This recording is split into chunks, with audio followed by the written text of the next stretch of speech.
বাপেরা, নওজওয়ানেরা, এই দুনিয়া জমিনে আল্লাহ কারো বিচার নেবে না গো। বিচারের দিনের জন্য আল্লাহ একটা দিন রেখে দিয়েছে।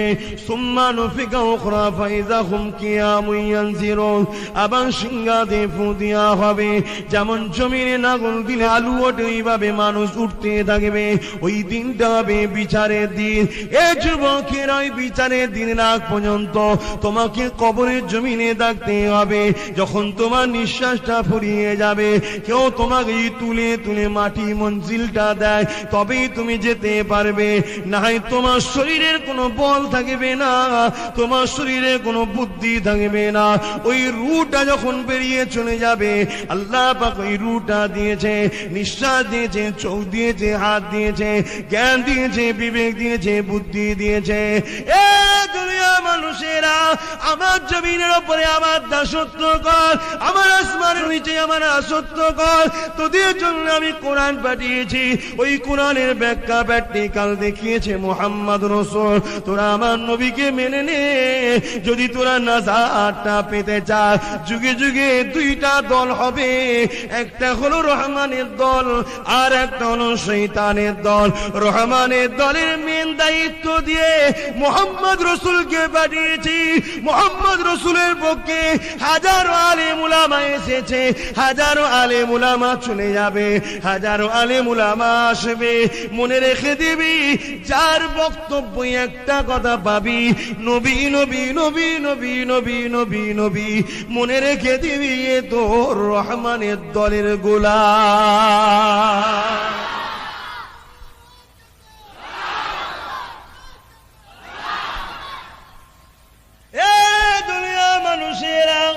আমি আল্লাহ তোদের জন্য সমস্ত জীবন ব্যবস্থার মডেল করে দিয়েছে কোরআনকে। কোরআন তোদের জন্য জীবন ব্যবস্থার গ্রন্থ। কিন্তু এই কোরআন তোরা পড়তে পারবি না, ওই কোরআনের প্রকৃত রহস্য তোরা বুঝতে পারবি না, ওই কোরআনের শানে নজুল তোরা বুঝতে পারবি না, ওই কোরআনের নাসিক মনসুখ আয়াত তোরা বুঝতে পারবি না। তাই আমি আল্লাহ তোদেরকে জানিয়ে দিলাম, এই কোরআনটা যার উপরে নাজিল করে দিয়েছি, সে কিন্তু আমার দোস্ত নবী মুহাম্মদ রাসূল। তার চরিত্রটা হলো উত্তম চরিত্র, তাকে আমি শ্রেষ্ঠ করে বানিয়েছি। তাই আমি আল্লাহ তোদেরকে জানিয়ে দিলাম, লাকাদ কানা লাকুম ফি রাসূলিল্লাহি উসওয়াতুন হাসানা। এ দুনিয়া মানুষেরা, লোভে পাপ, পাপে মৃত্যু, দুনিয়ার ধোঁকা তোকে জাহান্নামের দিকে নিয়ে যেতে লাগবে, আর আমার রাসূল তোকে জান্নাতের দিকে টানতে যাইবে। তাই আমি আল্লাহ জানিয়ে দিই, তোদের জন্য একটাই মডেল। সেই মডেলটার নাম হলো আব্দুল্লাহ লাল, আব্দুল্লাহ লাল, আমিনা দুলাল, মুহাম্মাদুর রাসূল।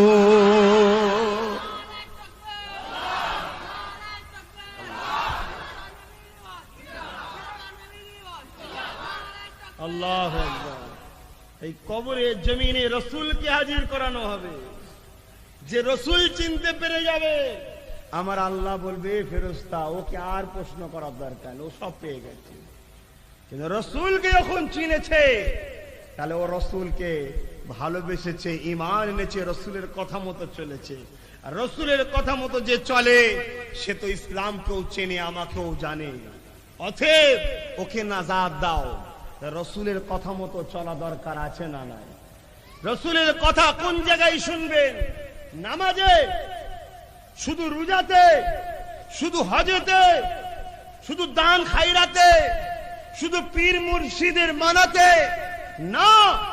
তোমার লাইফের প্রতিটা মুহূর্তে, প্রতিটা সেকেন্ডে, প্রতিটা টাইমে শুধু তোমার একটাই লক্ষ্য থাকবে, আব্দুল্লাহ লাল, আমিনা দুলাল, মুহাম্মদ রাসূল যা বলেছে তাই। জোরে বলুন সুবহান। বাবারা শুনে রেখে দাও, আমার নবী বা জানিয়ে দিলে, বাবারা কবরের জমিনে যেতে হবে রে বাবা। কাফন কাফন তো সবার হয়ে যাবে, খাটিয়া ঘুরে নিয়ে চলে যাবে। দুনিয়ায় তোমার জানাজাতে হয়তো অনেক লোক হবে, কেননা তুমি পীর সাহেব ছিলে, কেননা তুমি পীরজাদা ছিলে, কেননা তুমি আলেম ছিলে, কেননা তুমি সমাজের লিডার ছিলে, কেননা তুমি ইমাম ছিলে, কেননা তুমি নেতা ছিলে। দুনিয়ার মানুষ তোমাকে বাহ্যিকটা দেখেছে, তোমার অন্তরে যদি নাফরমানি থাকে, তোমার কাজ কাম ভেতরে ভেতরেও যদি বুরাই থাকে, তুমি পিছন থেকে কাটি লাগিয়ে লাগিয়ে মানুষের ক্ষতি করছো, দুনিয়ার কেউ জানে না। এ যুবকেরা, তুমি নুকিয়ে নুকিয়ে সুদের ব্যবসা করছো, দুনিয়ার কেউ জানে না। তুমি নুকিয়ে নুকিয়ে মিথ্যা কথা বলে মানুষকে ধোঁকা দিচ্ছ, দুনিয়ার কেউ জানে না। আমার আল্লাহ পাক কিন্তু সব জানে। তোমার কাঁধে দুটো ফারিস্তা রেখে দিয়েছে, যখনই তুমি নেকি করবে নেকি লিখবে, যখনই তুমি পাপ করবে পাপ লিখবে। রাত 12টায় চোখের আড়ালে দুনিয়া ঘুমাচ্ছে, তুমি যদি তাহাজ্জুদে নামাজ পড়ো ওটাও কিন্তু লিখা হবে। রাত 12টায় যদি তুমি পাপ কাজ করো ওটাও কিন্তু লিখা হবে। কেননা আমার আল্লাহ কিয়ামতের দিনে সবার আমলনামার হাতে দিয়ে দেবে। এ বান্দারে দেখ, দুনিয়া জমিনে তুই যা করেছিলি এই আমলনামাতে লেখা রয়েছে। আব্বাস রে, দুনিয়া জমিনে তুই যা করেছিস লেখা আছে। আমি দেখতে লাগবো যদি কোনো একটা জিনিস আল্লাহ না করুক বিউজ্জতি যেন না হয়ে যায়, যদি আমার পছন্দ না হয়, যার জন্য আমি ধরা পড়ে যাব মনে হয়, তখন বলবো আল্লাহ এটা তো আমি করি নাই। এ যুবকেরা, আমার আল্লাহ সময় বান্দার জবানকে বন্ধ করে দেবে, শরীরের অঙ্গ প্রত্যঙ্গ থেকে আওয়াজ আসতে লাগবে, ও রব্বি আল্লাহ, এই হাতে করে চুরি করেছিল, এই পায়ে করে হেঁটে হেঁটে গিয়েছিল, আল্লাহ পাক এই চোখ দিয়ে খারাপ জিনিস দেখেছিল, আল্লাহ এই হাতে জুলুম করেছিল, এই হাতে গরিবের ঘর ভেঙেছিল, এই হাতে গরিবদের নামে মিথ্যা কেস দিয়েছিল, এই হাতে ইসলামের দুশমনদেরকে সাপোর্ট করেছিল, এই হাতে মসজিদের দুশমনকে সাপোর্ট করেছিল। এইভাবে কিয়ামতের দিনে তোমার শরীর অঙ্গ প্রত্যঙ্গ আল্লাহ পাকের কাছে সাক্ষী দিতে লাগবে।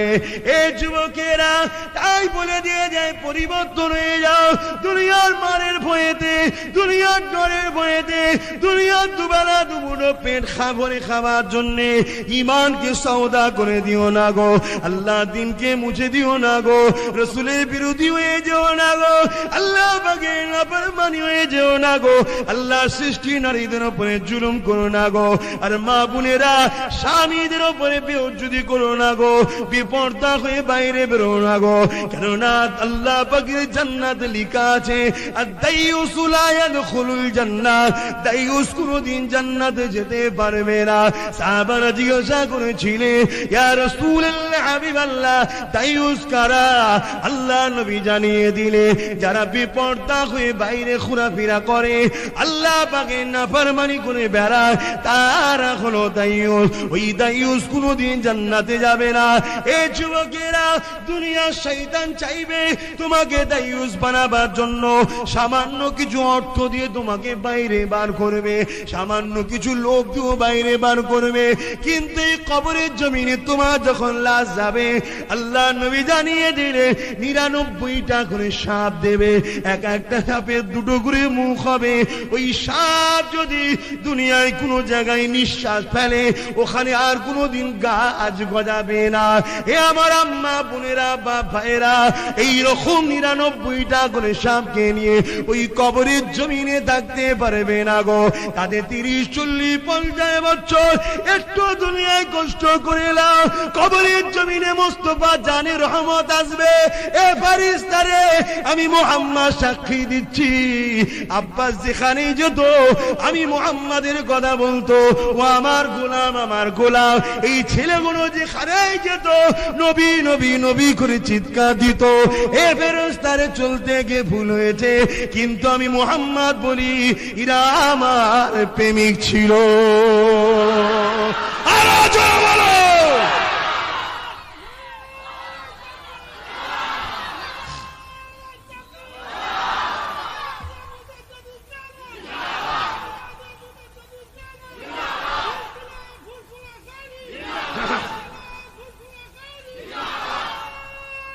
আল্লাহ দুদিনের দুনিয়া, লোভে পড়ো না। তুমি একা জন নই, হযরত আলীও যুবক ছিল, 18 বছর বয়সে রাসূলের হয়ে হকের হয়ে নিজের জানকে কুরবান করার জন্য আগিয়ে গিয়েছিল। 18 বছর। হযরতে ফারুক আযম যুবক ছিল, হযরতে তালহা, এভাবে লক্ষ লক্ষ যুবক মুস্তাফা জানে রহমতের কদমে নিজের জানকে দান করে দিয়েছে শুধুমাত্র মালিক আল্লাহকে খুশি করার জন্য। তাদের মধ্যে হাজারো লাখো নিজের ঘর থেকে কল্লা আলাদা হয়ে গেছে হককে বাঁচাতে গিয়ে জালিমদের অত্যাচারের শিকার হয়ে, তথাপিও তারা রাসূল ছাড়েনি, হক ছাড়েনি, সত্য ছাড়েনি, মিথ্যার আশ্রয় নেয়নি। তারা অন্যায়ের কাছে গিয়ে কোনোদিন আপোষ করেনি, বসে নে। তারা এত মার মেরেছে, পিঠের এই চামড়া গুটিয়ে গুটিয়ে কাঁধের কাছে জড়ো হয়ে গেছে, পুরো শরীরে লোহার রড গরম করে ছাকা দিয়েছে, কালো কালসির হয়ে গেছে, পুরো শরীর রক্তাক্ত হয়ে গেছে, লোহার বেড়ি পায়ে, লোহার বেড়ি হাতে, লোহার বেড়ি গলাতে, এই অবস্থাতে বেঁধে বেঁধে সমাজের বিচখারে নিয়ে এসে গরম রডকে দিয়ে চোখে ছাকা দিয়ে কানা করে দিয়েছে, জবানে ছাকা দিয়ে জিভ পুড়িয়ে দিয়েছে। তথাপিও ইশারাই বলেছে মুহাম্মদ ছাড়া কাউকে মানি না, কাউকে চিনি না, কাউকে মানতে রাজিও নয়। জোরে বলুন সুবহানাল্লাহ। হে যুবকরা, সামান্য দুনিয়ার লোভে পড়ে আজ ঈমান হারা হয়ে যেও না। কার ঘরে অভাব আছে? গোশ মাছ রোজ না হলো খাওয়া তো হয়, কার ঘরে অভাব আছে? কিন্তু আগামী দিন দাজ্জাল আসার আগে সব ভিখারি হয়ে যাবে লোক দুনিয়ার। এটা তৈরি হবে, দাজ্জাল বেরোবে কানা, শুনছেন না? রাসূল বলে গেছে এক চোখ থাকবে, সে বেরিয়ে বলবে সোনালে, হিরেলে, জহরতলে নেবে না। সেদিন কিন্তু অভাব থাকবে, দিয়ে বলবে আমায় খোদা বলে মান। বাবার আল্লাহকে যারা ভালোবাসেন, আমার আল্লাহ তাদেরকে পরীক্ষা নেন। এক একজনকে এক একটা মুসিবত দিয়ে পরীক্ষা নেয়। কথা বুঝছেন না? সবাইকে নেবে, নেবে না? তাদেরকে নেবে যারা আল্লাহকে ভালোবাসে, যারা ভালোবাসে তাদেরকে ছাড় দিয়েছে, করেলে ছেড়ে দেয় নাকি, ছাড় দিয়েছে। ঠিক সময় হবে ফেরাউনের মতো লড়াই গুটিয়ে যাও, ঢুকে যাও। কথা বুঝছে?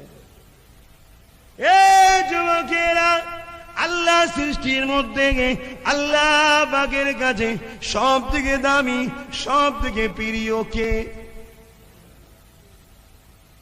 চলে যাবো নেবে, সবাই বলো কে? নূরপুর তো আমার ঘর, তাই তো নাকি? সব থেকে দামি, সব থেকে প্রিয়, সব থেকে ভালোবাসার মানুষ আল্লাহর কাছে কে? রাসূলে পাক মুহাম্মদ সাল্লাল্লাহু আলাইহি ওয়াসাল্লাম। তিনাকে পরীক্ষা নিয়েছে না? নাই। নবী নিজে বলছে যে যত নবী এসছে, শত আম মানুষ পৃথিবীতে কিয়ামত পর্যন্ত আসবে, সব থেকে বেশি আল্লাহ আমাকে পরীক্ষা নিয়েছে। জোরে বলুন সুবহানাল্লাহ। আর আল্লাহ যাকে যত ভালোবাসে তাকে তত বেশি পরীক্ষা নেয়। তা আল্লাহ সব থেকে বেশি কাকে ভালোবাসে? নবী বেশি পরীক্ষা নিয়েছে। তা আল্লাহ যদি তোমাদের 10টার মধ্যে থেকে দুজনকে যদি একটু বেশি ভালোবাসে, তাহলে পরীক্ষা নেবে না? নেবে না। আল্লাহর রাস্তা জান্নাত যেতে যাওয়ার শখ আছে, জান্নাত যেতে গেলে একটা পুল পার হতে হবে। ওটার নাম কি?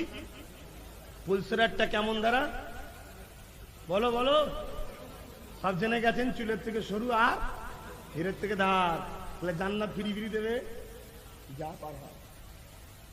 শুনছেন? শুনছেন?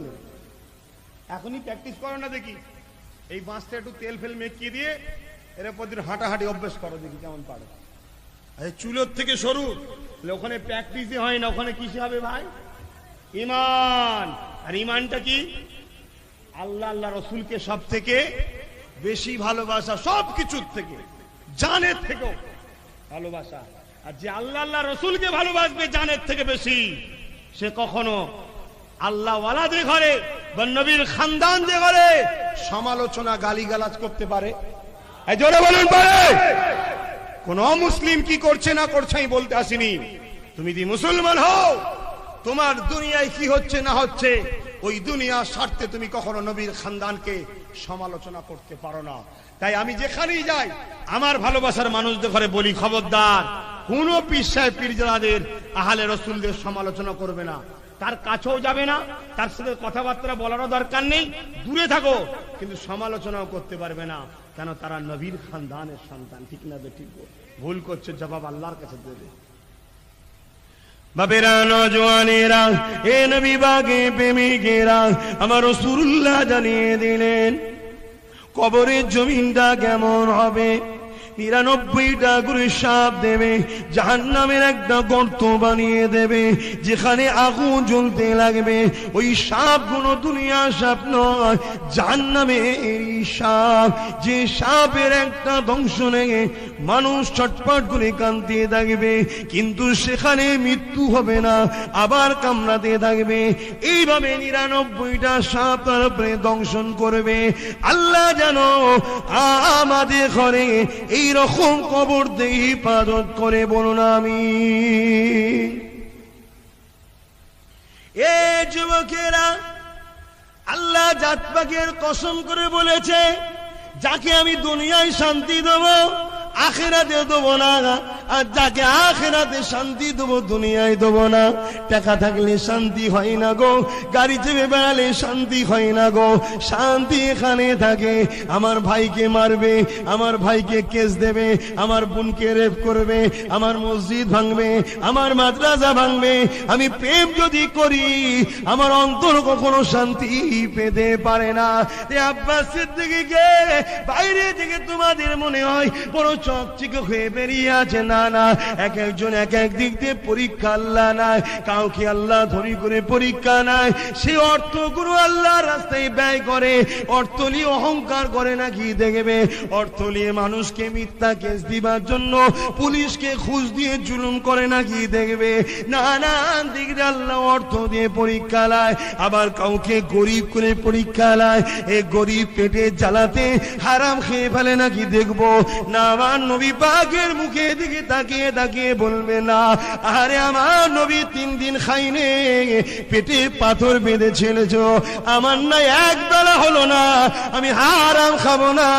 আমার আল্লাহ আমায় যে বাঁচিয়ে রেখেছে, আল্লাহর খুশির জন্য অভাব হলে রোজা রেখে দেবো।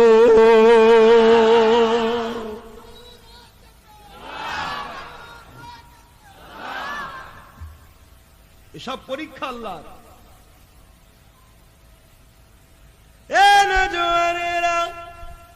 আমার আল্লাহ নবীদেরকে পরীক্ষা নিয়েছেন, আহারে হযরতে নবী মুহাম্মদ রাসূলকেও পরীক্ষা নিয়েছেন। কটায় আযান হবে?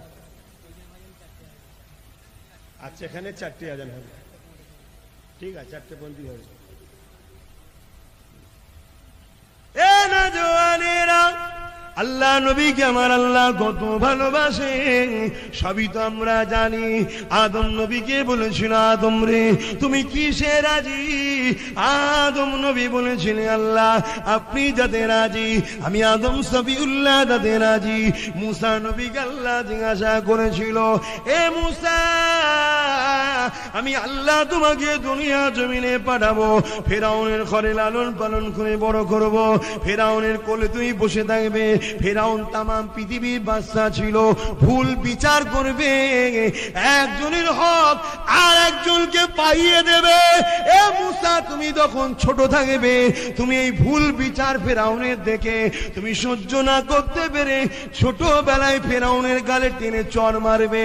এর জন্য ফেরাউন তোমাকে পরীক্ষা করবে। এই পরীক্ষা একদিকে হীরা দেবে, একদিকে আগুন দেবে। আমি আল্লাহ তোমাকে আগুন খাইয়ে তুতলা বানিয়ে দেবো। ও মুসা, তুমি কিসে রাজি? হযরতে মুসা নবী বলেছিলেন, আমার মালিক আল্লাহ আপনি যাতে রাজি, আমি মুসা তাতে রাজি। অজ করবো না বন্ধ করে দেবো? কেন অজ করার পরিস্থিতি তো সমাজে নেই রে বাবা। আমি আর মদের বিরুদ্ধে বিষয় আজ করলে মদ করে রেখে যাবে, দেখেছো? আমায় বলা হচ্ছে না, দাঁড়া, তুই রাস্তায় আয়, ইট মারবো। কথা বুঝলে না? এখন যদি বলে ঘুষ খাওয়া যাবে না, এখন ঘুষ যারা খায় তারা বলে, দেখেছো আমাদের বিষয়ে বলা হচ্ছে, দাঁড়া তোকে মিথ্যা কেস দিয়ে জড়াবো। শুনছেন না? যদি বলা হয় বাবা হারাম খেও না গো, পরের জমি দখল করে খেও না, ওটা হারাম। এখন কেউ যদি কারো জমি দখল করে থাকে সে কি ভাববে? আমায় বলছো তো ভাই, আমি তাকে বলছি না আল্লাহর আইন বলছি। ওর উচিত তওবা করে পরিবর্তন হওয়া, ঠিক না বেটি? কিন্তু সমস্যা অন্য। কি ওয়াজ করবো? কি ওয়াজ করবো বলো? মা বাপের ওয়াজ করবো? সমাজে অনেক ছেলে আছে মা বাবাকে ভাত দেয় না, তারা বলবে দেখেছিস খেয়ে দেখায়নি, আমাকেই বলতে এলো। এত লোক রয়েছে সমাজে, এত কিছু হচ্ছে আর হচ্ছে, কিছু দেখতে আমারটাই শুধু হয়ে গেল, তাহলে ওয়াজ করবো কি? স্ত্রীর মর্যাদা নিয়ে ওয়াজ করবো? তাদের যে আল্লাহ কত রিকাত দিয়েছে। এমনও স্বামী আছে বউকে উপর জুলুম করে, সে বলে দেখেছিস আমাদের ঘরের মধ্যে কি হয় না হয়, ওটালে হুজুরের বলার কি দরকার? ভাই তোমার ঘর খেলেই বলতে চিনি আল্লাহর আইন। আমি এখন যে পর্দা নিয়ে ওয়াজ করি, যেসব মেয়েরা পর্দা করে না তারা বলবে দেখেছো একটু হালকা বয়সে ঘুরছি, আর কেউ ছোট ভাই যেন সহ্য হয় না, তুই আমাদের বিষয় বলতে হবে? আরে আমার বোনেরা, আমি কে? আমি তো শুধুমাত্র গোলাম, আল্লাহর দাস। তুমি কে? এই যে কথা বলছি এটা আব্বাস সিদ্দিকীর নয়, এই যে এটা আমার নয়, দেখছি এ চোখ আমার নয়, এ হাত আমার নয়, এ পা আমার নয়, এ চামড়া আমার নয়, এ কিডনি আমার নয়, এ হাড় আমার নয়, এ সব তো আমার স্রষ্টা আল্লাহ, ঠিক না বেঠিক? তিনি তৈরি করে আমায় ব্যবহার করতে দিয়েছে। আমার রাস্তায় লাগাবি, যত্ন করে লিজে জান্নাতে রাখবো। যে আমার রাস্তায় না লাগিয়ে অন্য জায়গায় লিজাস, লিয়ে যে জাহান্নামে পোড়াবো। দুনিয়ায় পুড়লে আধ ঘন্টা 1 ঘন্টা পরে জানটা বেরিয়ে যাবে, ঠিক না বেরিয়ে? ওখানে বেরিয়ে যাবে, জানও বেরোবে না, সব গলে যাবে, আবার তৈরি হবে, আবার পুড়বে, আবার গলে যাবে, আবার তৈরি হবে, আবার পুড়বে। আল্লাহ যেন আমাদের ঘরে জাহান্নাম থেকে হিফাজত করে, বলুন আমিন। আরো জোরে বলুন আল্লাহুম্মা আমিন। তবে যুবকদের ঘরে বলবো, এতটুকু বিশ্বাস রাখতে পারো, আব্বাস সিদ্দিকী যে রাস্তা দেখাচ্ছে টোটাল লাইফে যদি সত্যি মেনে চলতে পারো, টুকটাক যদি এদিক ওদিক ভুলও হয়ে যায়, ইনশাআল্লাহ আমার আল্লাহ তোমাকে মাফ করার রাস্তা বার করে দিয়ে তোমাকে বেগুনাহ করে নিয়ে যাবে। জোরে বলুন সুবহানাল্লাহ। কলিকাতায় টিকাতলিতে আমার দাদা হুজুরের হাতে এক মানুষ এসে, অনেক বড় কথা, বায়াত হয়েছিল, অনেক বড় কথা। বাপ পুরোটা বলবো না ছোট করে বলবো? পুরোটা বললে আবার বলে বাপ দাদার কথা বলছে। এই যেটা কে বললো, ওর কথা শুনে লাভ নেই, ও মুনাফিক। এই ধরনের মাইন্ডের আমি লোক। কে কি বলছে আমার শোনার দরকার নেই। আমার আব্বা, আমার আম্মা, আমার ভাই, আমার বোন, আমার আব্বা, আমার আম্মা, আমার ভাই, আমার বোন, আমার আব্বা, আমার আম্মা, আমার ভাই, আমার বোন, আমার থাকলেই হবে। সবাইকে দেখে আমার কোনো লাভ নেই। সবাইকে আমার আল্লাহ তার দিকে করতে পারেন, কিন্তু করেছে। বলুন সবাই জানলে যাবে, সবাই আল্লাহ মানে নবী মুহাম্মদ সাল্লাল্লাহু আলাইহি ওয়াসাল্লামের মতো পৃথিবীতে কেউ আসে না আর আসবে না। সবাইকে আমার আল্লাহ নবী মুহাম্মদ সাল্লাল্লাহু আলাইহি ওয়াসাল্লাম করে দিয়েছে। আব্বাস সিদ্দিকী দি বলে সব লাগবে হয়, কিন্তু আমার আল্লাহ যা দিয়েছে কোটি কোটি শুকরিয়া, বলুন আলহামদুলিল্লাহ। হ্যাঁ, দাদা হুজুর রহমাতুল্লাহ আলাইহির কাছে সবটা বলতে গেলে বাপ অত সময় হবে না। আমি মেন জায়গাটা বলছি। একজন মানুষ এসেছে, বায়াত হবে, যুবক ছেলে। হুজুর বললেন বাবা, যখন এসে ঢুকেছে কলিকাতার টিকাটলি মসজিদ, চেনেন তো? এই পিছনে যারা দাঁড়িয়ে আছেন জায়গা পাননে বলে, দাদা হুজুর কথা শুনবেন তো? হাত তুলে বলুন। পিছনে যারা বসে দাঁড়িয়ে আছেন, বসে নয়, বসে তুমি আরামে রয়েছো, যা দাঁড়িয়ে আছে। হ্যাঁ ঠিক আছে আলহামদুলিল্লাহ। আপনারা শুনবেন তো দাদা হুজুরের কথা, দাঁড়িয়ে আছে। নাই বাচ্চারি কষ্ট করে এসছে, আর আমি আর দাদা বলে বলে দেবো না। তবে এতটুকু মনে রেখে দিও, দাদা হুজুর আমার একার প্রপার্টি নয়, দাদা হুজুর সবার। ওই মানুষটা দাদা হুজুরের কাছে এসছেন, বায়াত হবে, মসজিদের বাইরে দাঁড়িয়ে আছে। কেন আলেম মানুষ তো, সাধারণ মানুষ নয়, দেখছে, কিন্তু যুবক, তবে টাটকা আলেম হয়েছে। দেখছে বেশ কিছু লোকের সঙ্গে দাদা হুজুর কথা বলছে, যে লোকগুলো সব নুরানি চেহারা লোক, তাদের চেহারায় একটা আলাদা রনক। কিছুক্ষণ পরে তারা চলে গেল, এই মানুষটা ভেতরে গেল, বললেন যে আমি আপনার কাছে বায়াত হব। কোথায় বাড়ি? অনেক দূরের কথা, অনেক দূরে বাড়ি। তখন বললেন, বাবা এত দূর থেকে এনে এসছো কেন? অনেক তো ওলি আল্লাহ আছে ওইদিকে। তখন ওই মানুষটা বলেছিলেন যে হুজুর, পীর তো অনেক আছে, পার করার পীর খুঁজে পাইনি, আল্লাহ আপনাকে পার করার পীর বানিয়েছে। জোরে বলুন সুবহানাল্লাহ। তার মানে বুঝতে পারলেন কিছু? কাঁধে করে পার করবে না, না, পার করার লাইন, একটা ফয়েজেরও ব্যাপার থাকে। তো যাই হোক, দাদা হুজুর মোচকে আসলেন, বললেন যাও বাবা, কালকে তুমি আসবে। মানুষটা আজকে দেশ ভাগ হয়েছে, তখন দেশ ভাগ হয়নি, অন্য দেশ অনেক দূরে, কথা বুঝে আসছে, সেই জায়গা থেকে এসেছে।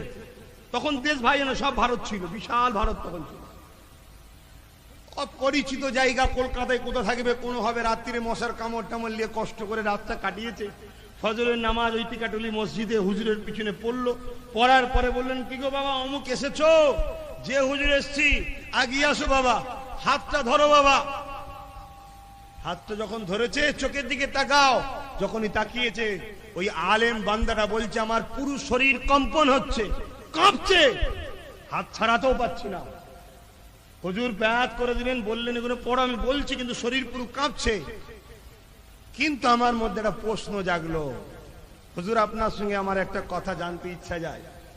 আল্লাহর ওলি বুঝতে পারলেন, আল্লাহ বুঝার তৌফিক দেন, সবাইকে সরিয়ে দিলেন। বলো বাবা।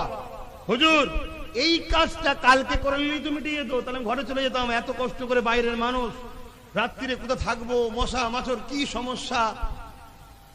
তখন হুজুর মুচকে এসে বললেন, বাবা তুমি যে জায়গা থেকে এসেছো, যারা বসে আলোচনা করছিল ওনারা হলো দুনিয়ার মানুষ না, ওনারা একজন কুতুব, মানে আম মানুষ নয়, দুনিয়ার কুতুব, বিভিন্ন শহরের। তো ওই কুতুবদের যে সর্দার ছিল তোমার শহরে, তিনি ইন্তেকাল হয়েছিল। আমি এই জমানার মুজাদ্দেদের পাওয়ার সব থেকে ওই জমানায় পাওয়ার থাকে, আমাকেই কুতুব সিলেক্টেড করার দায়িত্ব দেওয়া হয়েছিল। তাদের সঙ্গে মাশওয়ারা করছিলাম। যখন তুমি বললে যে ওই শহরের থেকে আমি এসেছি, ভাবলাম যদি আবু বকরের মুরিদটাকে আল্লাহ কুতুব করে আমার ছেলে, আমি বড় খুশি হব। সারা রাত তোমার জন্য নামাজ আদায় করে তাহাজ্জুদ পড়ে দোয়া চেয়েছি। গায়েবী ইলহাম হয়, নবীদের উপর ওহী হয়, ওলিদের উপরে গায়েবী আওয়াজ ইলহাম হয়। বাবা আমার আল্লাহ তোমাকে কুতুবের বিলায়েত দিয়েছে, কবুল করে নিয়েছে। জোরে বলুন সুবহানাল্লাহ। সেই আবু বকরের খুন আলহামদুলিল্লাহ আব্বাসের শরীরে আছে।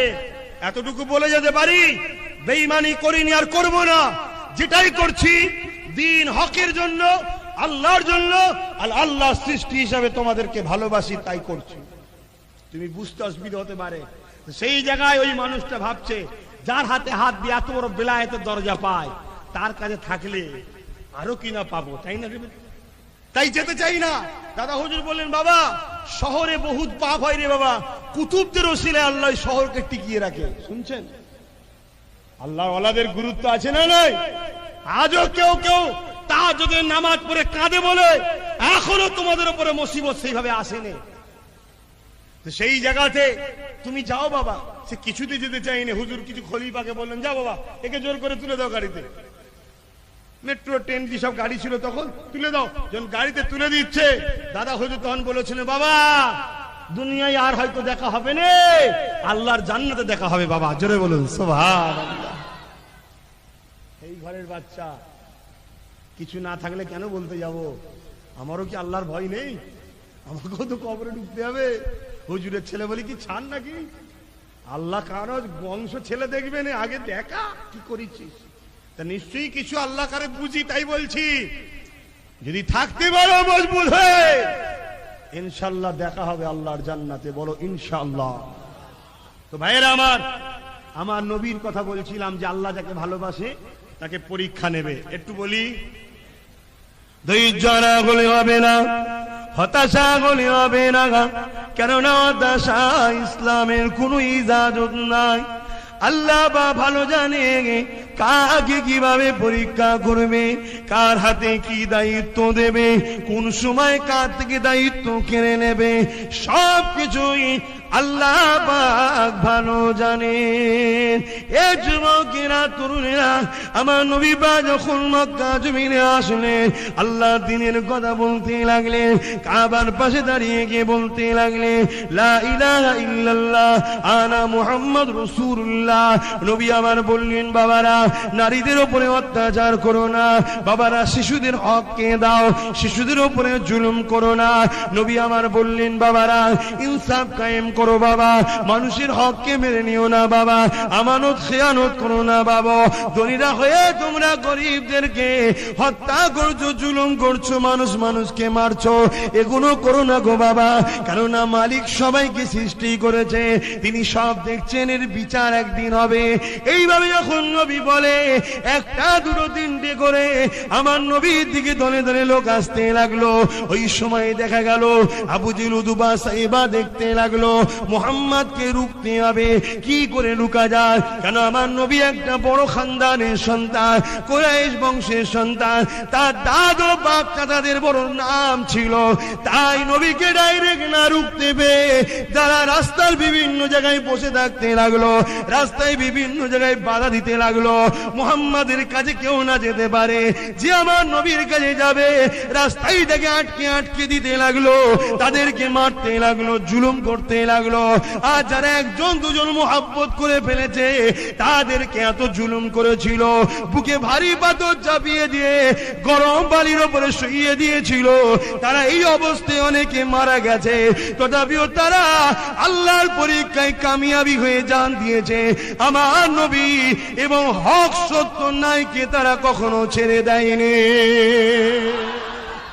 আল্লাহুম্মা সাল্লি আলা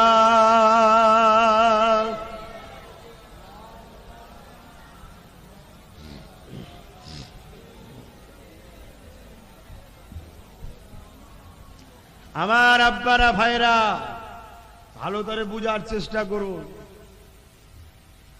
আল্লাহ কারে বিবেক বুদ্ধি তো আল্লাহ দিয়েছে, দুনিয়া চিরস্থায়ী নয়, একদিন না একদিন যেতে হবে।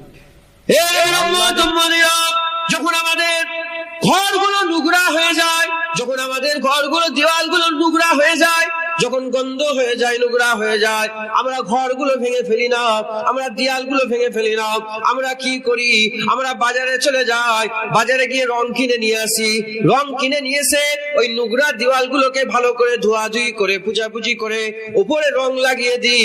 যখনই রংটা লাগিয়ে দিই, রং লাগিয়ে দেওয়ার সঙ্গে সঙ্গে ওই খারাপ দেওয়াল, নোংরা দেওয়ালটাকে রং লাগিয়ে দেওয়ার সাথে সাথে ওই দেওয়ালটাকে আল্লাহর হুকুমে, আল্লাহর কুদরতে আবার পরিষ্কার ঝাঁ চকচকে হয়ে যায়।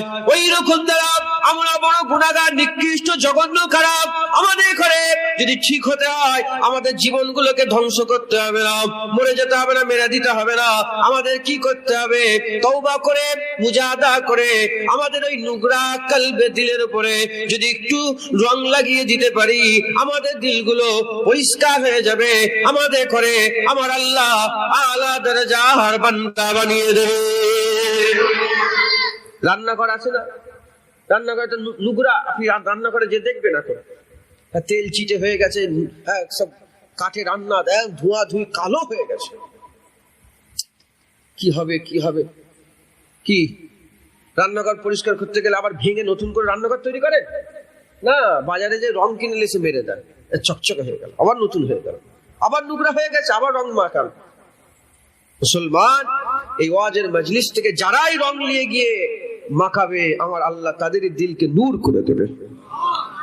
উদাহরণস্বরূপ বুঝার লেগে বললাম। মুসলমানের ছেলেরা,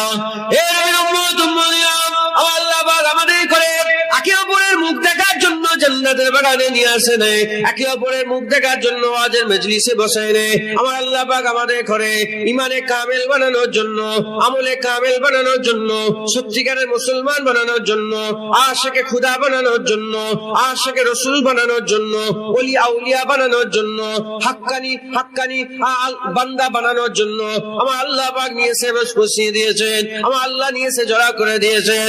এর খবর নিয়ে দেখে যাও, কত বড় বড় খারাপ ছিল, তারা ওয়াজের মজলিসে বসেছে, ওয়াজ নসিহত শুনেছে, জগৎ বিখ্যাত আল্লাহর ওলি হয়ে গেছে।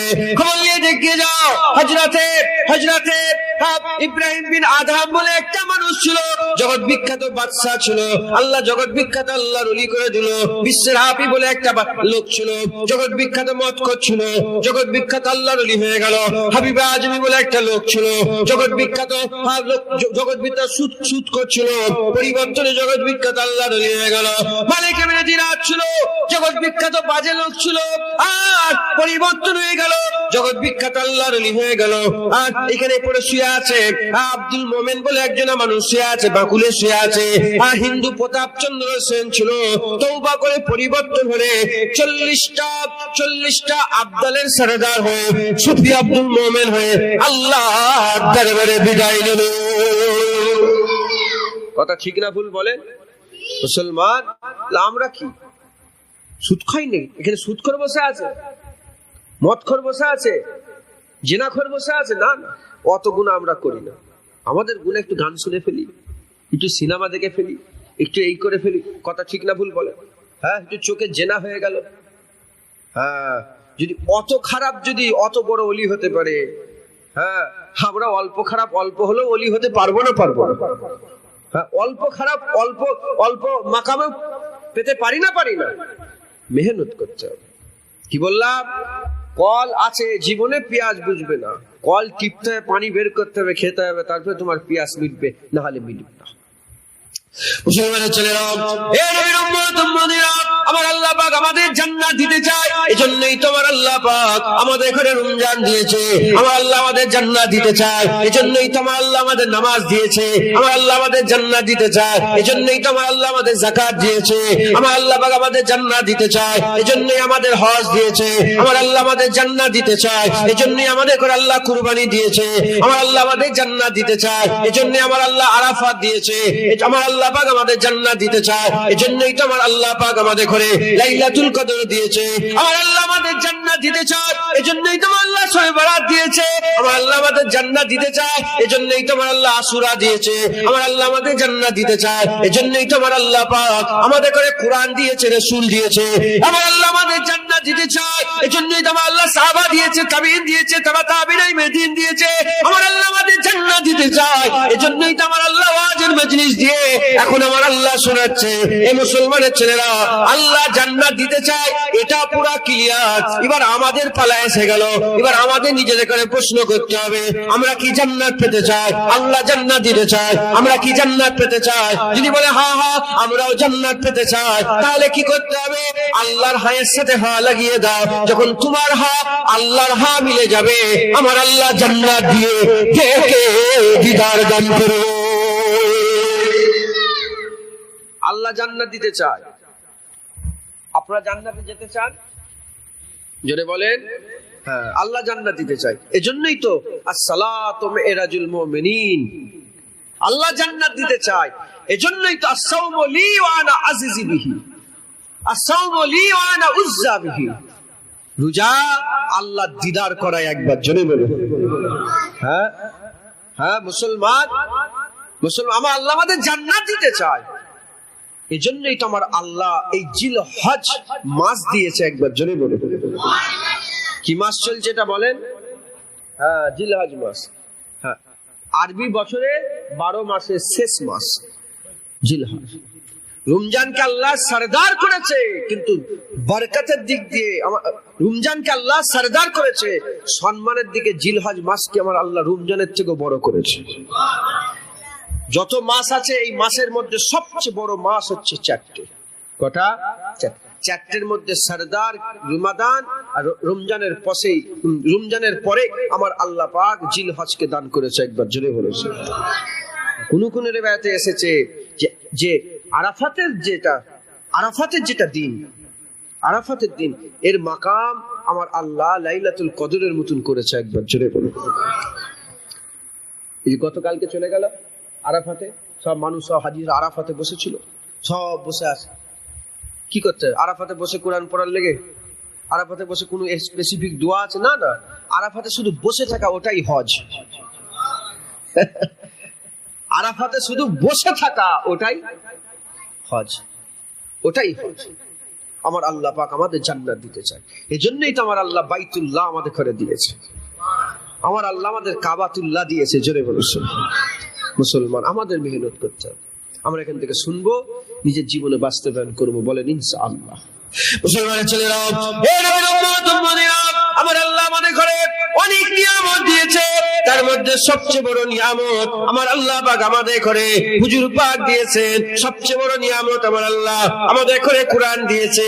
সেই হুজুর পাক আর কোরআনের মাধ্যমে আমার আল্লাহ পাক আমাদের জানিয়েছেন বুনিয়াল ইসলাম আলা খামসাতুন, ইসলামের বুনিয়াদ হচ্ছে 5টা, ইসলামের পিলার হচ্ছে 5টা। একটা হচ্ছে ঈমানের সঙ্গে আকীদার সঙ্গে, চারটা হচ্ছে আমলের সঙ্গে। একটা হচ্ছে ঈমানের সঙ্গে, একটা হচ্ছে ঈমানের সঙ্গে আকীদার সঙ্গে। লা ইলাহা ইল্লাল্লাহ মুহাম্মাদুর রাসূলুল্লাহ কালেমা হয়ে গেল। এবার হয়ে গেল কি? নামাজ, রোজা, হজ, যাকাত। এই চারটে আমলের সঙ্গে এই নবীর উম্মত উম্মতিরা, এই চারটে আমলের সঙ্গে, এই চারটের মধ্যে একটা হচ্ছে হজ। এই হজকে আমার আল্লাহ বড় নিয়ামত করেছে, এই হজকে আমার আল্লাহ বড় গুরুত্ব দিয়েছে। এই হজকে আমার আল্লাহ পাক গোটা পৃথিবীর সমস্ত আমলের থেকে আলাদা আমল করেছে। নামাজ আপনি সারা পৃথিবীর যেখানে খুশি পড়তে পারবেন, রোজা আপনি সারা পৃথিবীর যেখানে খুশি রাখতে পারবেন, যাকাত আপনি সারা পৃথিবীর যেখানে খুশি দিতে পারবেন, কুরবানি আপনি সারা পৃথিবীর যেখানে খুশি দিতে পারবেন, জিকির আপনি সারা পৃথিবীর যেখানে খুশি করতে পারবেন, তাকওয়া আপনি সারা পৃথিবীর যেখানে খুশি করতে পারবেন, তাহারাত আপনি সারা পৃথিবীর যেখানে খুশি অর্জন করতে পারবেন। কিন্তু হজ যেখানে সেখানে হবে না। হজ করতে গেলে আপনাকে বাইতুল্লাহ আল্লাহর ঘরে যেতে হবে, আর আল্লাহর ঘরে নির্দিষ্ট সময়ে, নির্দিষ্ট জায়গায়, নির্দিষ্ট টাইমে থাকা, এরই নাম হচ্ছে হজ। আমার আল্লাহ পাক আমাদের হজ দিয়েছে। এ মুসলমানের ছেলেরা, অনেক মুসলমান এমন আছে, আমি কালকেই শুনছিলাম একজনা ছেলে তার বাপ মাকে হজে পাঠিয়েছে। গ্রামের লোকেরা বলতে আরম্ভ করেছে, কেন হজে পাঠালি? ওর থেকে দুটো স্টল কিনলে তো ভালো হতো। হ্যাঁ, 5 লাখ 10 লাখ চলে গেল, তার থেকে তুমি একটা দোকান কিনলে তো উপকার হতো।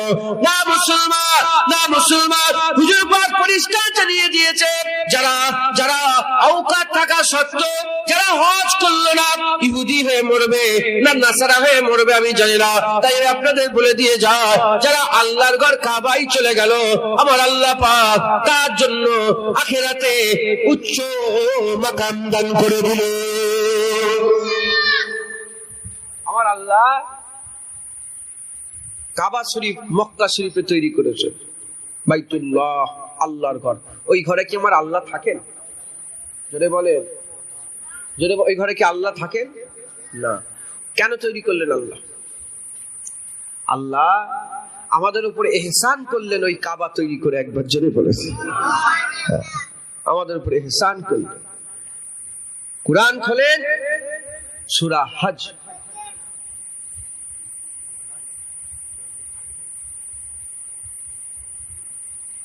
সূরা হজ বলে একটা সূরা আল্লাহ পাক কোরআনে দিয়েছেন। সেই সূরা হজ আমার আল্লাহ, সূরা ইমরানে আমার আল্লাহ এই জিকির করেছেন। এই কি বলে কাবা শরীফে জিকির। সূরা বাকারাতে আমার আল্লাহ কিছু করেছেন। তো আমার আল্লাহ পাক কোরআন শরীফে জিকির করছেন, বলছেন, এ ইব্রাহিম খলিলুল্লাহ, কাবা তামির করো, কাবা তামির, কাবা তৈরি করো। কাবা তৈরি হয়ে গেল। আল্লাহ বলেন পরিষ্কার করো কাবা। কি করেন? পরিষ্কার করো। আর বলেলি আল্লাহ বলছেন কোরআন শরীফে, পরিষ্কার করো এজন্যে যাতে করে আমার বান্দারা, পরিষ্কার করে এজন্যে আমার বান্দারা আসবে, তার জন্য পরিষ্কার করো। আল্লাহ আমার ঘর পরিষ্কার করো, আমার আল্লাহ বলেন আমার বান্দারা আসবে, সেজন্য কাবা পরিষ্কার করো। আল্লাহ শখ করে বান্দা তৈরি করেছে, এটা জেনে রেখে দেবে। গরু, ছাগল, গাছপালা, আসমান জমিন, সূর্য, যা কিছু দেখছেন সব আল্লাহ তৈরি করেছেন, কিন্তু সবচেয়ে বেশি আমার আল্লাহ খুব শখ করে মানুষ তৈরি করেছেন। আমরা আল্লাহ পাকের শখের বান্দা।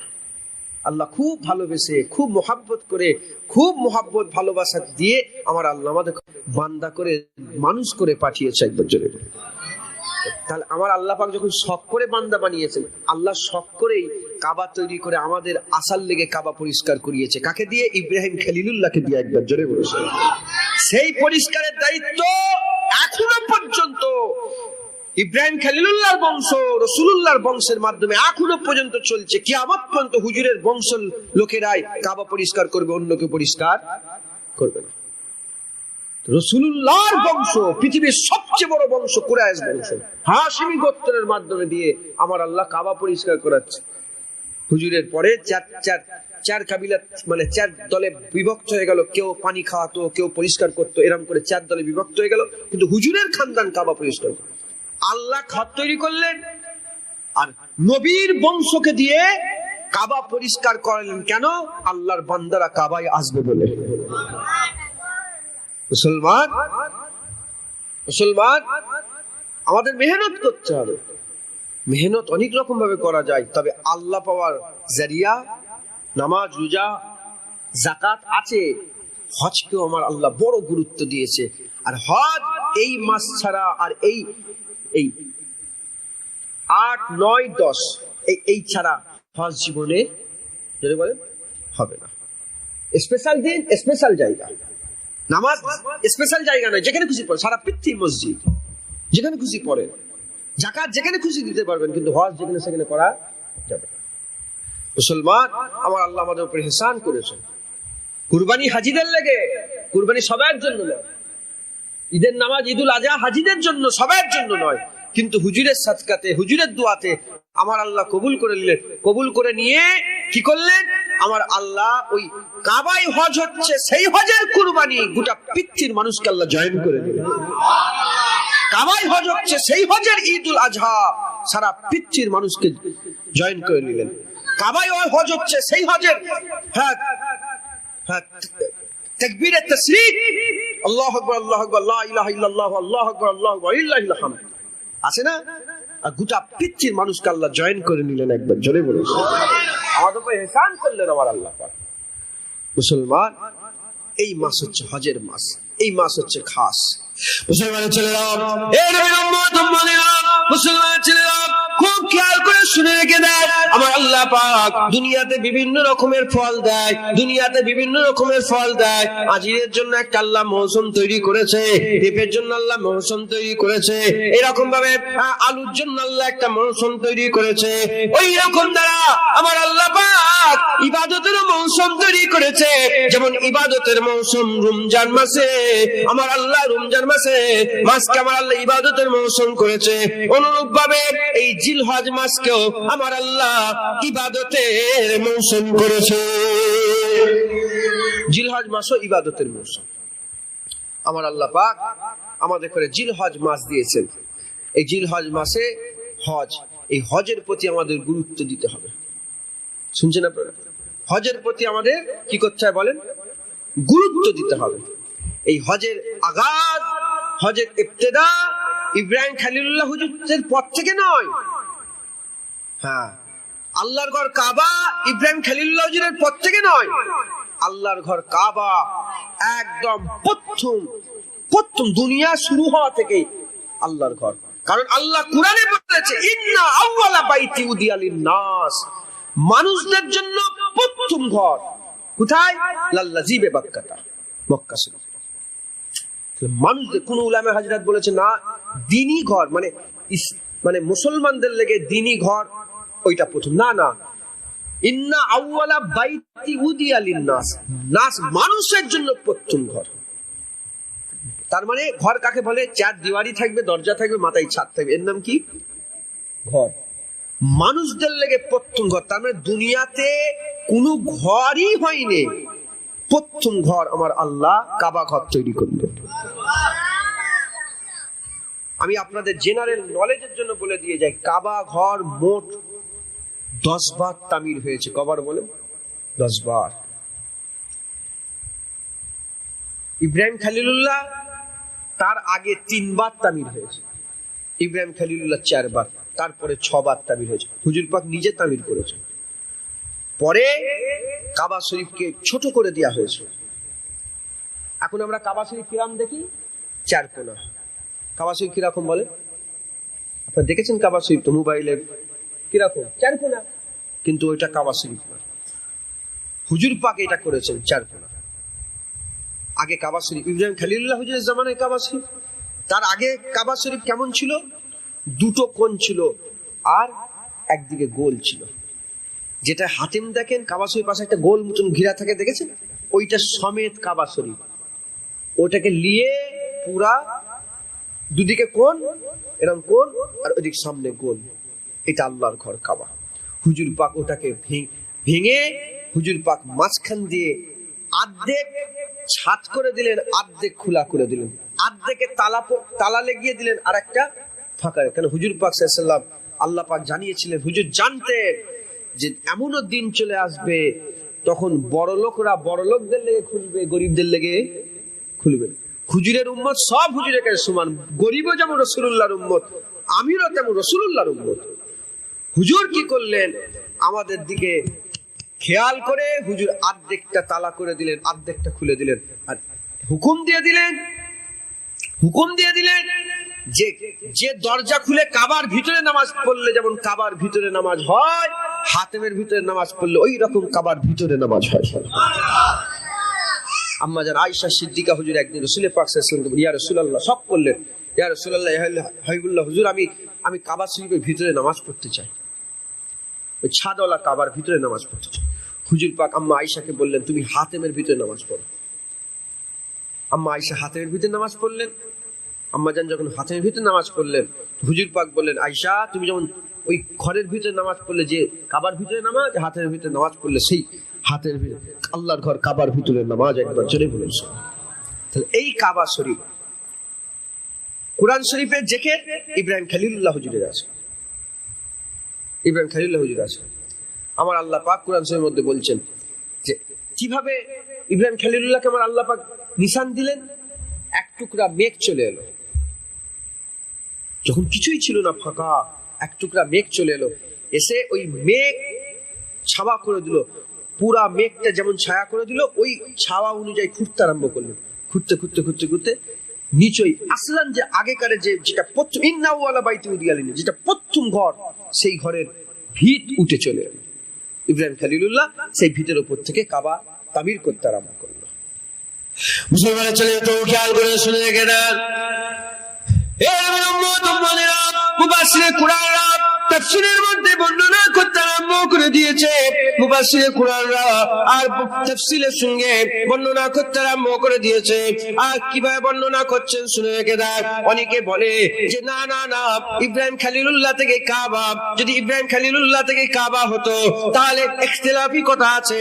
ইব্রাহিম খলিলুল্লাহ থেকে যদি কাবা হতো তাহলে যখন হযরতে ইব্রাহিম খলিলুল্লাহ আম্মা হাজেরাকে আর ইসমাইল জাবিউল্লাহ হুজুরকে যখন ওই ফাঁকা বিরাট চারটে পাহাড়ের মাঝখানে সমতল জায়গা, যেখানে এখন বর্তমান কাবা উপস্থিত আছে, ওই জায়গায় যখন ছেড়ে আসছিলেন, তখন হযরত ইব্রাহিম খলিলুল্লাহ আল্লাহর কাছে দোয়া চাইলেন। আল্লাহ পাক কিছুই নেই, না পানি আছে, না দানা আছে, না পানি আছে, না কোনো ছায়া আছে, কিছুই নেই। আল্লাহ পাকের দরবারে ইব্রাহিম খলিলুল্লাহ বলেন, কিছুই নেই, কোনো মানুষজন নেই, তবে আল্লাহ আপনার ঘরের ছায়া আছে, ওই ঘরের ছায়াতে আমি আমার বিবিকে, আমি আমার ছেলেকে রেখে দিয়ে গেলাম। তাহলে ঘরের ছায়া কোথা থেকে এলো? আল্লাহর ঘর যদি না থাকে তাহলে ঘর আছে, এই দোয়া কেন করলেন? এই নবীর উম্মত উম্মতিরা, ইব্রাহিম খলিলুল্লাহর ইলমে আমার আল্লাহ পাক জানিয়ে দিলেন যে ওখানেই আল্লাহর কাবা ছিল, ওখানে আল্লাহর ঘর ছিল, ওই জায়গাতে হযরত ইব্রাহিম খলিলুল্লাহ রেখে দিয়ে চলে এলেন। এই নবীর উম্মত উম্মতিরা, মুসলমানের ছেলেরা, ইব্রাহিম খলিলুল্লাহ ইব্রাহিম খলিলুল্লাহ কাবা তৈরি করার আগে তো আমার আল্লাহ পাক এই কাবাকে 3 বার তামির করিয়েছিলেন। তার মধ্যে প্রথম তামির কোন মানুষ করে না, প্রথম তামির আমার আল্লাহ মালাইকা ফেরেশতা দিয়ে করিয়েছিল।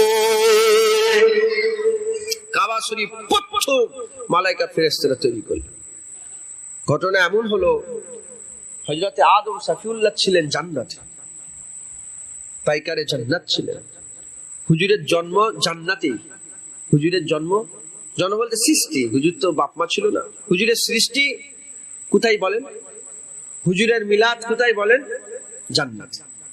হুজুর জান্নাতে থাকেন, ঘটনা সবাই জানেন। তো হুজুর পাক হযরতে আদম সাফিউল্লাহ হুজুর পাক তিনি গন্ধম গাছের ফল খেয়ে ফেলেন। আমার আল্লাহ বললেন, খবরদার, লা তাকরাবা হাযিহিস সাজারা ফাতাকুনা মিনাজ জালিম, খবরদার যাবে না, তুমি তাহলে খাসারা পানি অলমেসে হয়ে যাবে। হযরত আদম সাফিউল্লাহ খেয়ে ফেললেন শয়তানের ওয়াসওয়াসাতে। আল্লাহ পাক বললেন আদম তোমাকে মানা করিনি? আদম মাথায় হাত করে ভুল হয়ে গেছে, মাথায় হাত করে। তোমার আল্লাহ নামাবার আগে শিখালেন রব্বানা যালামনা আনফুসিনা ওয়া ইল্লাম তাগফির লানা ওয়া তারহামনা লানাকুনান্না মিনাল খাসিরিন। জানেন না বিয়া আমার আল্লাহ পাকের দরবারে এসে কাঁদছেন শত বছর ধরে, কয়েকশো বছর ধরে কেঁদে আল্লাহ পাকের দয়ায় মাপ চাইলেন। আল্লাহ কবুল করলেন, হুজুরের ওসিলাতে আল্লাহ দোয়া কবুল করলেন, মাফ করে দিলেন। 1 তারিখে হযরত শীস আলাইহিস সালামকে আদম সফিউল্লাহ হুজুর ডাকলেন। ডেকে আদম সফিউল্লাহ হুজুর বললেন, শীস, আমাকে জান্নাতের ফল খুব ইয়াদ হয়, জান্নাতের ফলের আমার খুব মনে পড়ে, জান্নাতের ফলের কথা। যখন জান্নাতের ফল, আমাদের তাসাব্বুরে কি হয়, জান্নাতের ওই যে বেদানা, জান্নাতের না, জান্নাতের ফল থেকে মুরাদ আল্লাহর কুরবিয়াতের ফল, আল্লাহর মুহাব্বতের ফল, আল্লাহর ভালোবাসার ফল। যখন এরকম ভাবে দোয়া চাইলেন, আমার আল্লাহ খুশি হয়ে গেলেন, কান্নাকাটি করতেন, খুব মনে করতেন, জান্নাতের কথা মনে করে কাঁদতেন।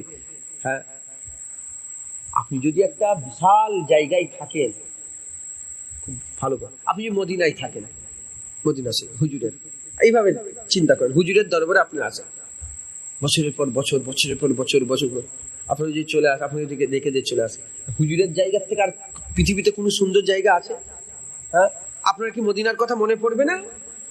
মদিনার কথা মনে পড়ে আপনার চোখ দিয়ে পানি বেরোবে না, আপনি কাঁদবেন, আপনার মন ঠিক থাকবে? হাসি খুশি করলো, আবার যখন মনে পড়ে চোখ দিয়ে পানি বেরিয়ে যাবে। একা থাকলে এই চোখ দিয়ে পানি কেন?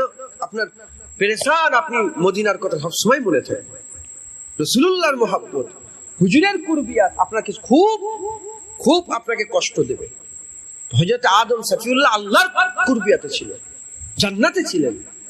জান্নাত মানে তো আল্লাহর কুরবিয়াতে ছিলেন। হ্যাঁ, আর উলামা হযরতরা বলছে আদম আলাইহিস সালাম যে জান্নাতে ছিলেন, সেই জান্নাতে কি জান্নাতের নাম ছিল? হ্যাঁ, কুরবিয়াতের জান্নাত। মুকাররাবিনদের মানে মুকাররাব জান্নাতে ছিলেন, কারিবির জান্নাতে ছিলেন আল্লাহর। তো হযরত আদম সফিউল্লাহ যখন এরকম কান্নাকাটি করতেন, ফেরেশতারাও আল্লাহর কাছে দোয়া চাইতে আরম্ভ করে, আল্লাহ আদমের আপনি দয়া করে দেন, আদমের উপর আপনি দয়া করে দেন। আমার আল্লাহ পাক কি করলেন, আদম সফিউল্লাহর জন্য ফেরেশতাদেরকে বললেন, আমার মালাইকা ফেরেশতারা, জান্নাত থেকে একটা জান্নাতের ঘর দুনিয়াতে নিয়ে যাও, জান্নাতের ঘর নিয়ে যাও। হ্যাঁ, আল্লাহ দুনিয়াকে জান্নাতের মহল তৈরি করছে, একবার জান্নাতের একটা ঘর নিয়ে যাও, জান্নাতের একটা আলো নিয়ে যাও, জান্নাতের আনোয়ারের মধ্যে একটা আনোয়ার নিয়ে যাও, নূর নিয়ে যাও, আর জান্নাত থেকে একটা আদমের বসার জন্য একটা পাথর নিয়ে যাও। জান্নাত থেকে ঘর মালাইকা ফেরেশতা নিয়ে এলেন। ফেরেশতা নিয়ে এসে এই যে জায়গায় এখন বর্তমান কাবা, ঠিক ওই জায়গায় রাখলেন। আর কোথায় রাখলেন? বাইতুল মামুরের একদম পুরা নিচয় ওই জায়গায় রাখলেন। জান্নাতি নূর ওই ঘরের মধ্যে দিয়ে দিলেন, আর আদম আলাইহিস সালামের বসার জন্য জান্নাতি পাথর নিয়ে দিলেন। একবার জোরে বলুন। যে পাথরটা জান্নাত থেকে নিয়ে যাওয়া হলো আদম আলাইহিস সালামের বসার জন্য, সেই পাথরটাই পরে হাজরে আসওয়াদ হলো। একবার জোরে বলুন, হাজরে আসওয়াদ। আর হযরত আদম সফিউল্লাহ হুজুরকে ওই জান্নাতের ঘর দিলেন। আদম আলাইহিস সালাম দুনিয়ায় থাকলে যখন ঘরের বাইরে দুনিয়ায়, আর ঘরের ভিতরে যখনই ঢুকতেন, ঢুকার সঙ্গে সঙ্গে চতুর্দিকে তাকাচ্ছে জান্নাতের ঘর, জান্নাতের আলো, আর জান্নাতের বসার জায়গা। আদম আলাইহিস সালাম বসে বসে ওখানে ইবাদত করতেন, আল্লাহ পাককে ডাকতেন, খুব আল্লাহ পাকের জিকির আজগার করতেন। মুসলমানের ছেলে তো খেয়াল করে শুনে রেখে দেন, হে নবীর উম্মত উম্মতিরা, জিন্নাত শয়তান থেকে বাঁচানোর জন্য আমার আল্লাহ পাক আদম আলাইহিস সালামের এই জান্নাতের ঘরকে পাহারাদার নিযুক্ত করে দিলেন। জান্নাতের ঘরকে পাহারাদার নিযুক্ত করে দিলেন। পাহারাদার নিযুক্ত হয়ে গেল। চতুর্দিকে মালাইকা ফেরেশতারা সারিবদ্ধভাবে পাহারা দিতে আরম্ভ করলো। যতদূর পর্যন্ত পাহারা দিত, কিছু কম বেশি 9 কিলোমিটার, 9 মাইল, মানে কাবা শরীফ, এই কাবা শরীফের এদিকে 9 মাইল, এদিকে 9 মাইল, এদিকে 9 মাইল, এদিকে 9 মাইল, চতুর্দিকে 9 মাইল কম বেশি 9 মাইল কম বেশি দূর পর্যন্ত মালাইকা ফেরেশতারা পাহারা দিত। আর ওই যত দূর পর্যন্ত মালাইকা ফেরেশতারা পাহারা দিত অত দূর পর্যন্ত ওই জায়গা ওই জমিনটাকে আমার আল্লাহ হুদুদে হারাম বানিয়ে দিল। হুদুদে হারাম মানে হুদুদে হারাম মানে ওটা হুদুদ মানে ওটা জায়গা অতটা, ওটা হারাম শরীফ মানে কাবা শরীফের ওইটুকুন জমিন অতটা পর্যন্ত কাবা শরীফের দূরত্ব মানে আয়ত্ত।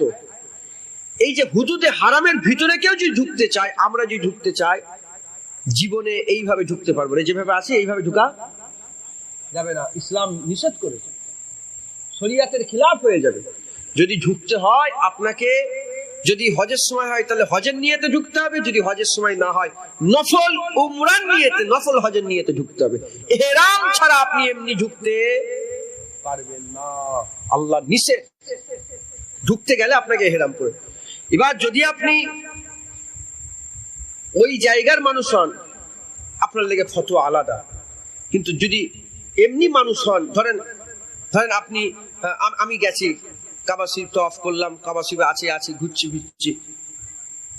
ঘুরতে 9 মাইল ওই যে হুদুদে হারামের বাইরে সব বোর্ড লাগানো আছে, পিলার লাগানো আছে হুদুদে হারামে।